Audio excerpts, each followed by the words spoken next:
Good morning students. आपका फिर से स्वागत है हमारे चैनल जियो वॉल्कनो पर और मैं हूं लोकेश प्रजापति। स्टूडेंट्स, हमारी क्लास 12 की भूगोल की बुक जो फर्स्ट बुक है मानव भूगोल के सिद्धांत, उसका सेकंड चैप्टर हमने स्टार्ट कर दिया था, जिसका नाम है विश्व जनसंख्या घनत्व वितरण एवं वृद्धि। तो हमने फर्स्ट पार्ट में पढ़ा कि विश्व में जो जनसंख्या है वो कहाँ कहाँ पर है। विश्व के जो 10 टॉप देश हैं जहाँ पर जनसंख्या निवास करती है सबसे ज्यादा, उनके बारे में पढ़ा। 60% जनसंख्या विश्व के 10 देशों में निवास करती है, उनको हमने पढ़ा। उनको कैसे याद करना है, उसको याद करने की ट्रिक हमने पढ़ी। अब हम बात करते हैं विश्व की जनसंख्या के बारे में, वितरण और घनत्व। तो स्टूडेंट्स, 21वीं सदी के प्रारंभ में जो विश्व की जनसंख्या थी वो 600 करोड़ से कुछ ज्यादा ही दर्ज की गई थी। उसके बाद हमने बात करते हैं वितरण और घनत्व की। तो वितरण और घनत्व क्या है, लेकिन उससे पहले हम बात करें कि हमको ये सब चीज जानने की जरूरत क्यों पड़ रही है। तो स्टूडेंट, बात करें कि वितरण और घनत्व इसलिए हमको जानने की जरूरत पड़ रही है क्योंकि हम क्या पढ़ रहे हैं, मानव भूगोल। और मानव भूगोल में मुख्य कौन है, मानव। और कोई भी मानव, किसी भी देश का मानव उस देश का वास्तविक संसाधन होता है। मुख्य संसाधन कौन है, उस देश का जो निवासी है वही उसका मुख्य संसाधन है। और बाकी जो अन्य संसाधन है उसका मानव क्या करता है, उपयोग करता है। तो जो हमारे देश का निवासी जो मुख्य संसाधन है उसका हमें पता होना चाहिए कि उस देश में कितने लोग रह रहे हैं, कितने लोग जन्म ले रहे हैं, कितने लोगों की मृत्यु हो रही है, कितने बच्चे जन्म ले रहे हैं, कितने लड़के हैं, कितनी लड़कियां हैं, क्या वो नौकरी कर रहे हैं, उनकी आर्थिक स्थिति क्या है। इस सब चीज जानने के लिए ही हम विश्व जनसंख्या वितरण घनत्व एवं वृद्धि को टॉपिक को मानव भूगोल में डाला गया है। तो वितरण और घनत्व, वितरण का मतलब होता है किसी भी जनसंख्या का फैलाव, मतलब इस जनसंख्या कहाँ कहाँ पर फैली हुई है उसको हम कहते हैं वितरण। जबकि जो घनत्व होता है, घनत्व मतलब होता है किसी भी चीज का जो जमाव होता है, यानी कि जनसंख्या का जमाव, कहां पर जनसंख्या ज्यादा जमी हुई है।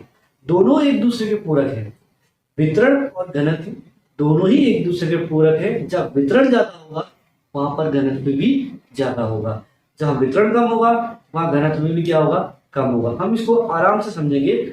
सबसे पहले बात करते हैं वितरण की। तो देखिए, विश्व में जनसंख्या का वितरण और घनत्व है वो दोनों ही असमान है। देखते हैं हम इसको। ये हमारे विश्व का नक्शा है जिसमें हम बात करते हैं जो 0 डिग्री जो अपनी भूमध्य रेखा है वो इस विश्व को 2 भागों में बांटती है। 0 डिग्री के उत्तर वाला उत्तरी गोलार्ध और 0 डिग्री के दक्षिण वाला दक्षिणी गोलार्ध है। तो स्टूडेंट्स, हम ये मानते हैं कि उत्तरी गोलार्ध में भूमि ज्यादा है और जल कम है, जबकि दक्षिणी गोलार्ध में जल ज्यादा है और भूमि कम है। आप देख सकते हैं।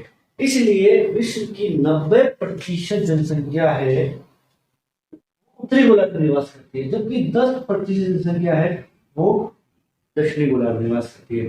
तो स्टूडेंट, इसका मतलब क्या हो गया, जनसंख्या क्या हो गया, असमान वितरण हो गया। ये तो हमने बात करी गोलार्ध के नजरिए से। अगर हम महाद्वीपों के नजरिए से बात करें तो सबसे ज्यादा जनसंख्या कहां पर है, एशिया महाद्वीप में। उसके बाद जनसंख्या कहां पर है, अफ्रीका महाद्वीप में। फिर उससे थोड़ी कम जनसंख्या कहां पर है, अफ्रीका महाद्वीप में। फिर तीसरे नंबर पे कौन है, यूरोप। फिर चौथे नंबर पे कौन है, दक्षिण अमेरिका। फिर उत्तरी अमेरिका और फिर ओशिनिया महाद्वीप। तो देखिए, गोलार्ध के हिसाब से बात करें तो उत्तरी गोलार्ध में 90% जनसंख्या है, जबकि दक्षिणी गोलार्ध में सिर्फ 10% जनसंख्या है। महाद्वीप की बात करें तो सबसे ज्यादा जनसंख्या कहां पर है, एशिया में, और सबसे कम कहां पर है, ओशिनिया में। तो इसका मतलब जनसंख्या का सभी जगह क्या है, असमान वितरण है। और जहां जनसंख्या का वितरण ज्यादा है वहां पर घनत्व भी ज्यादा है। हमने पढ़ा है कि विश्व के 10 सर्वाधिक जनसंख्या वाले देशों में 6 देश तो किसके हैं, एशिया के हैं, इसलिए तो 1 नंबर पर है। हमने पढ़ा भारत है, बांग्लादेश है, पाकिस्तान है, इंडोनेशिया है, चीन है, रूस है। 10 में से 6 तो एशिया की है, इसलिए यहाँ जनसंख्या वितरण भी ज्यादा है और घनत्व भी ज्यादा है। तो हम ये कहने का मतलब ये है कि विश्व में वास्तव में जनसंख्या का जो वितरण और घनत्व है वो असमान रूप से वितरित है। हम इसके बारे में पढ़ेंगे, ऐसा क्यों है वो हम आगे पढ़ेंगे। इसके लिए जॉर्ज बी क्रेसी जो भूगोलवेत्ता थे, उन्होंने एशिया के संदर्भ में एक टिप्पणी लिखी थी, जो कि परीक्षा में पूछ सकते हैं कि भाई टिप्पणी किसने लिखी, या जो अपने जॉर्ज बी क्रेसी इन्होंने एशिया के संबंध में क्या टिप्पणी की थी। तो इन्होंने एशिया की जनसंख्या के संबंध में एक टिप्पणी की थी कि एशिया में बहुत अधिक स्थानों पर बहुत कम लोग रहते हैं और बहुत कम स्थानों पर बहुत अधिक लोग रहते हैं। यानी कि एशिया में कई जगह तो ऐसी हैं जब स्थान बहुत ज्यादा है लेकिन लोग बहुत कम रहते हैं, और कई जगह ऐसी हैं जहां पर स्थान कम है लेकिन लोग बहुत ज्यादा रहते हैं। कारण वहां की भौगोलिक स्थिति, रोजगार, कुछ भी कारण हो सकता है जिसकी वजह से ये स्थिति है। तो ये जो टिप्पणी है वो किन्होंने करी, जॉर्ज बी क्रेसी ने की। तो आप इस टिप्पणी को ढंग से याद कर लेना। मैंने बता ही दिया कि जनसंख्या वितरण का मतलब है उसका फैलाव, और घनत्व का मतलब है उसका जनसंख्या का जमाव। तो विश्व में जनसंख्या का वितरण और जो घनत्व है वो बिल्कुल ही असमान रूप से वितरित है। अब बात करते हैं अपन जनसंख्या घनत्व की। हमने वितरण के बारे में समझ लिया है ना। अब हम बात करते हैं जनसंख्या घनत्व की। तो हमने पढ़ा था एशिया की जनसंख्या घनत्व सबसे आता है 146, हमने पढ़ा था। इसका मतलब वितरण ज्यादा है तो जनसंख्या घनत्व भी वहां पर ज्यादा है।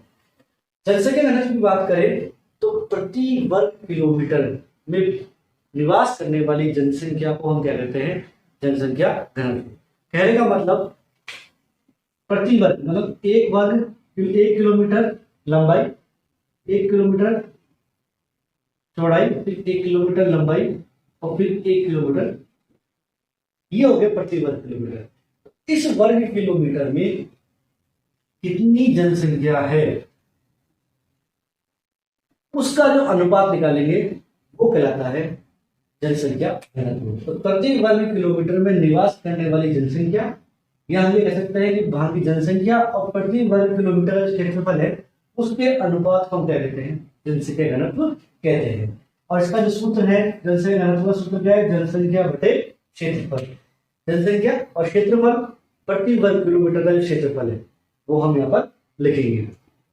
इसका परीक्षा में कई बार पूछा गया है, इससे संबंधित जनसंख्या घनत्व का निकालने का सूत्र बताइए, या इसके संबंध में प्रश्न आ गया है कि किसी क्षेत्र की इतनी जनसंख्या है और उसका इतना क्षेत्रफल है, बताइए वहां का जनसंख्या घनत्व कितना है। तो ये बहुत ही सिंपल है स्टूडेंट। मैंने बताया जनसंख्या घनत्व का जो सूत्र है वो है जनसंख्या बटे क्षेत्रफल। जैसे कि हम उदाहरण ले लेते हैं, एक कोई के प्रदेश है, उसकी जनसंख्या है 1,50,000। परीक्षा में भी ऐसे ही प्रश्न आते हैं, और क्षेत्रफल है 100 वर्ग किलोमीटर। तो क्षेत्रफल दे रखा है और जनसंख्या दे रखी है। आपसे पूछा है उस क्षेत्र का जनसंख्या घनत्व कितना है। हमारे पास क्या है, सूत्र है। सूत्र में ऊपर क्या है, जनसंख्या, तो हमने जनसंख्या लिख दी। सूत्र में ऊपर क्या है, जनसंख्या, तो हम सबसे ऊपर क्या लिखेंगे, जनसंख्या। और क्षेत्रफल में हम क्या लिखेंगे, क्षेत्रफल। तो 1.5 लाख बटे 100। तो 2 जीरो से 2 जीरो कट गई, बचे कितने, 1500। 1500 क्या आ गया, जनसंख्या घनत्व। लेकिन अभी ये पूरा नहीं हुआ है। जनसंख्या घनत्व की इकाई क्या है, देखो इकाई याद करने के लिए तो इकाई तो यही व्यक्ति प्रति वर्ग किलोमीटर। अगर लेकिन ये इकाई आई कहां से, मैंने बोला कि जनसंख्या घनत्व का सूत्र है जनसंख्या बटे क्षेत्रफल।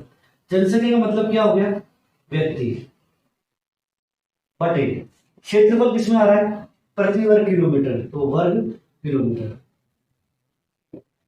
तो ये इकाई क्या बनी, व्यक्ति प्रति वर्ग किलोमीटर। तो जनसंख्या घनत्व की इकाई क्या होती है, व्यक्ति प्रति वर्ग किलोमीटर। स्टूडेंट परीक्षा में पूछ सकते हैं जनसंख्या घनत्व की इकाई क्या है, तो याद रखना व्यक्ति प्रति वर्ग किलोमीटर। तो उत्तर कितना आया, 1500 व्यक्ति प्रति वर्ग किलोमीटर। यदि आप 1500 दोगे, यदि आप 1500 लिखोगे तो आपका उत्तर आधा ही सही होगा, क्योंकि बिना इकाई के कोई उत्तर पूरा सही नहीं होता। तो आप लोगों को पूरा लिखना है 1500 व्यक्ति प्रति वर्ग किलोमीटर। तो हमने पढ़ा स्टूडेंट विश्व में जनसंख्या का वितरण और उसका घनत्व। वितरण की बात करी तो विश्व में जनसंख्या वितरण असमान है, और घनत्व की बात करी तो घनत्व में बता दिया कि प्रति वर्ग किलोमीटर में पाए जाने वाली या निवास करने वाली जनसंख्या को वहां का जनसंख्या घनत्व कहते हैं। सर्वाधिक जो जनसंख्या घनत्व है वो एशिया में पाया जाता है, जो कि 146 है, हमें याद करना है। उसको निकालने का सूत्र है जनसंख्या घनत्व बराबर जनसंख्या बटे क्षेत्रफल, और जनसंख्या घनत्व की जो इकाई है वो है व्यक्ति प्रति वर्ग किलोमीटर। तो स्टूडेंट्स, आशा करता हूं कि आपको हमारा जो वीडियो है वो पसंद आया होगा। यदि आपको हमारा ये वीडियो पसंद आया और समझ में आया है तो आप इसे लाइक करें, सब्सक्राइब करें और बेल आइकन को प्रेस करें। मिलते हैं नेक्स्ट जो टॉपिक है जनसंख्या वितरण को प्रभावित करने वाले कारक, उसके साथ। तब तक के लिए जय हिंद, जय भारत।